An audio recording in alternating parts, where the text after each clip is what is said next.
kami untuk menjalani hari-hari kami. Terima kasih Tuhan, kami sambut firman-Mu dengan ucapan syukur di dalam nama Tuhan Yesus. Amin. Shalom. Shalom. Saudara kasih dalam Tuhan, hari ini saya akan membagikan firman tentang hidup dalam dosa tetapi diberkati Tuhan. Maksudnya gini, kita banyak sekali ya kita melihat orang itu kelakuannya tuh nggak benar, terus juga jahatnya luar biasa, main perempuan, nggak sombong, lalu bisa ya orang-orang itu kok diberkati Tuhan. Kalau kita yang sungguh-sungguh dengan Tuhan, takut akan Tuhan, terus juga kita nggak mau berbuat dosa, diberkati seperti orang itu ya. Juga ada yang lainnya juga ke saya, itu orang sudah nggak benar, jahat. Kenapa ya Pastor kok diberkati ya? Maksudnya diberkati sukses, uangnya banyak tuh dipakai Tuhan. Kalau orang hidup dalam dosa, tetapi tetap diberkati. Kita baca ya, saya bacakan. Kebahagiaan orang fasik semu, kata Daud. Maksudnya kebahagiaan orang fasik itu orang yang sudah, orang fasik itu orang yang mengerti firman, tetapi tidak melakukannya. Kebahagiaan orang fasik itu semu, maksudnya kebahagiaannya itu tidak abadi ya. Kita baca firman-Nya, Mazmur 37 ayat 1. Kebahagiaan orang fasik itu semu dari Daud. Jangan marah karena orang itu berbuat jahat. Jadi kalau orang berbuat jahat, berbuat curang itu kita nggak usah marah ya. Karena apa yang mereka tabur itu yang mereka tuai ya. Jangan iri hati kepada orang yang berbuat curang. Yang kedua, sebab mereka segera busuk seperti rumput, melai seperti tumbuh-tumbuhan hijau. Ayat 3, percayalah kepada Tuhan dan lakukanlah yang baik, diamlah di negeri dan lakukanlah yang setia. Ayat 4, dan bergembiralah karena Tuhan, maka Ia akan memberikan kepadamu apa yang diinginkan hatimu. Serahkanlah hidupmu kepada Tuhan dan percayalah kepadanya, dan Ia akan bertindak. Ia akan memunculkan kebenaranmu seperti terang dan hakmu seperti siang. Berdiamlah dirilah di hadapan Tuhan dan nantikanlah Dia. Jangan marah karena orang berhasil dalam hidupnya, karena orang yang melakukan tipu dayanya. Berhentilah marah dan tinggalkanlah panas hati. Jangan marah, itu hanya membawa kepada kejahatan. Jadi kita nggak boleh marah ya, akan membawa kita kepada kejahatan. Ayat 9, sebab orang yang berbuat jahat akan dilenyapkan, tetapi orang-orang yang menanti-nantikan Tuhan akan mewarisi negeri. Ayat 10, karena sedikit waktu lagi akan lenyaplah orang fasik. Jika engkau memperhatikan tempatnya, maka ia tidak ada lagi. Ini akhir orang-orang yang hidup dalam dosa tetapi diberkati. Nanti pada akhirnya suatu saat nanti itu kita lihat luar biasa ya, orang hidupnya berbuat dosa, berbuat zina, terus menipu, nggak cepat berubah, itu akan membawa kerugian nanti pada waktunya. Dia akan jatuh sendiri seperti firman Tuhan. Sebab orang-orang yang berbuat jahat akan dilenyapkan. Orang yang berbuat jahat itu tidak akan abadi ya, tidak akan kekal. Karena kan Tuhan itu kok lama banget sih orang jahat ini, kok enggak Tuhan marah ya? Enggak, Tuhan masih memberi dia itu kesempatan waktu untuk berubah, untuk kembali kepada Tuhan. Tapi kalau memang dia tidak mau berubah, apa yang pernah dia tabur suatu saat dia akan tuai. Nah, sebab orang-orang yang berbuat jahat akan dilenyapkan, tetapi orang-orang menantikan Tuhan akan mewarisi negeri. Di 3 ayat 18, maka kamu akan melihat kembali perbedaan antara orang benar dan orang fasik, antara orang yang beribadah kepada Tuhan dan orang yang tidak beribadah kepada Tuhan.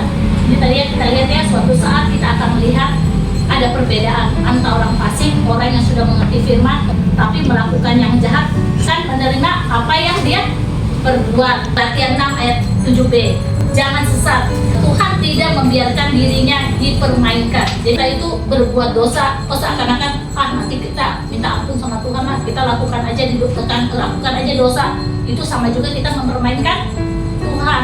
Kalau sudah itu dosa, itu gak benar, itu gak baik, jangan kita lakukan ya. Jangan sesat, Tuhan tidak membiarkan dirinya dipermainkan, karena apa yang ditabur orang itu juga akan dituai. Gak mungkin kalau kita tabur kebaikan terima buruk, gak mungkin ya. Apapun yang kita tabur pasti kita tuai. Kalau kita tabur kebaikan pasti kita terima kebaikan. Saya melayani orang ya, dia itu anak orang kaya, orang muda, itu badannya itu bagus tapi kakinya lumpuh total. Dia nggak bisa berdiri, nggak bisa jalan pun nggak bisa. Dulu dia tuh kuat katanya, badannya patuh ya. Ya, Pastor Betty, boleh nggak saya sharing sama Pastor Betty? Saya mau ada ngomong sesuatu. Istrinya nggak dengar ya, jadi saya ngobrol sama dia. Pastor Betty, saya tuh banyak dosa katanya. Dia sadar sekarang karena sudah terlanjur ya. Tapi firman Tuhan bilang, apa yang kau tabur itu pasti tuai, ya kan? Aku menyesal kenapa? Saya dulu suka mempermainkan perempuan. Maksudnya gimana?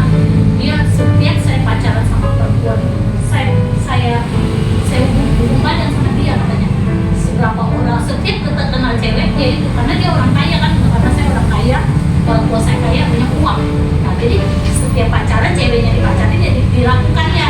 Nah akhirnya pernah ada satu cewek juga gara-gara dia pacarin kan, dia pacarin akhirnya dia lakukan, akhirnya cewek itu stres gila. Nah aku merasa berdosa katanya gitu. Sekarang udah ada istrinya juga dia melakukan. Nah akhirnya apa yang dia tabur itu dia tuai, akhirnya kakinya itu lumpuh total. Dia didoain juga nggak bisa karena dia taburnya sudah tabur yang jelek, tapi justru Tuhan kasih dia hajat untuk nggak laku. Mungkin kakinya nggak jalan tuh mungkin Tuhan bilang, nah ini dulu waktu kalau dia gagah jalan aja, wah kelakuannya nggak senonoh nih pasti kan. Jadi Tuhan kasih dia kakinya nggak bisa jalan, berdiri pun nggak bisa. Itu kakinya korengan semua, terus lumpuh. Katanya nggak ada tenaga, nggak ada pakuannya, dia nggak bisa. Kalau dia berdiri, saya coba yang dulu, nggak bisa, langsung jatuh lagi, langsung dia berdiri pagar, langsung jatuh. Jadi aku minta ampun, aku mau bertobat. Oke, kita doa aja ke Tuhan.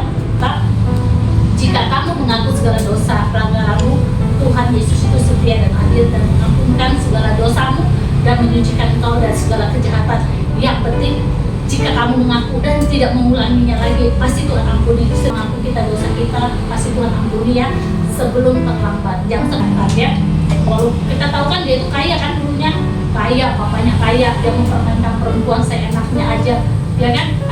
Secara manusia dulu mungkin tidak ada, ini anak nakal betul loh dulu ya, suka main-mainkan perempuan, punya harta banyak, naik mobil keren apa.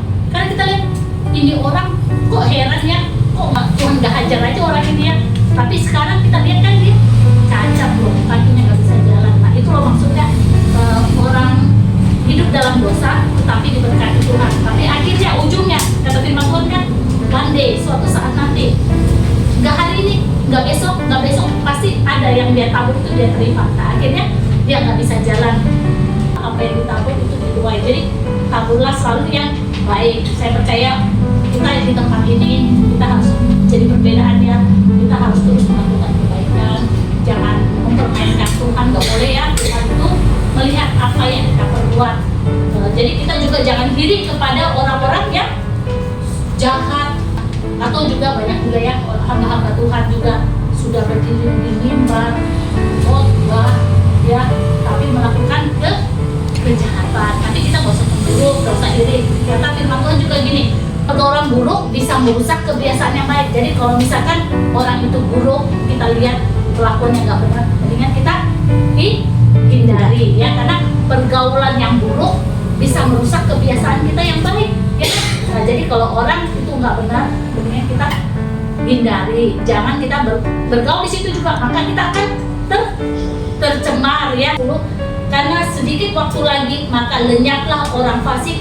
Jika engkau memperhatikan tempatnya maka ia sudah tidak ada lagi. Jadi yang berkelimpahan itu kita nggak usah iri, kita nggak usah cemburu, tetap kita jaga hidup kita sendiri, masing-masing kita berusaha dengan Tuhan masing-masing untuk apa?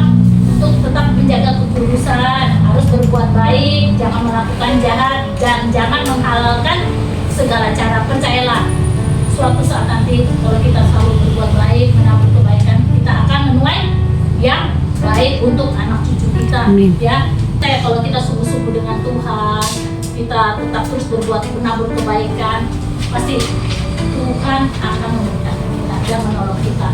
Ya, tapi kalau kita menghalalkan segala cara, terus berbuat kejahatan, tapi kita kayak suatu saat kita akan tergelincir, kita akan dihancurkan. Ya, itulah firman Tuhan, Tuhan Yesus. Haleluya. Mari saudara, di akhir ibadah kita ini kita angkat tangan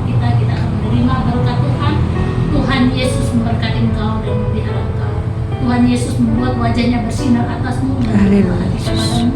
Tuhan Yesus menghadapkan wajahnya kepadamu dan memberkati hidupmu, memberkati anak-anakmu, memberkati keluargamu, memberkati pelayananmu, memberkati apapun yang engkau kerjakan. Tuhan Yesus buat berhasil. Amin. Mulai hari ini sampai selama-lamanya biarlah imanmu dalam Tuhan terus bertumbuh, tapi akan kuat dalam hidupmu. Dalam nama Tuhan Yesus yang percaya kita katakan Amin. Tuhan Yesus memberkati. Amin. Shalom.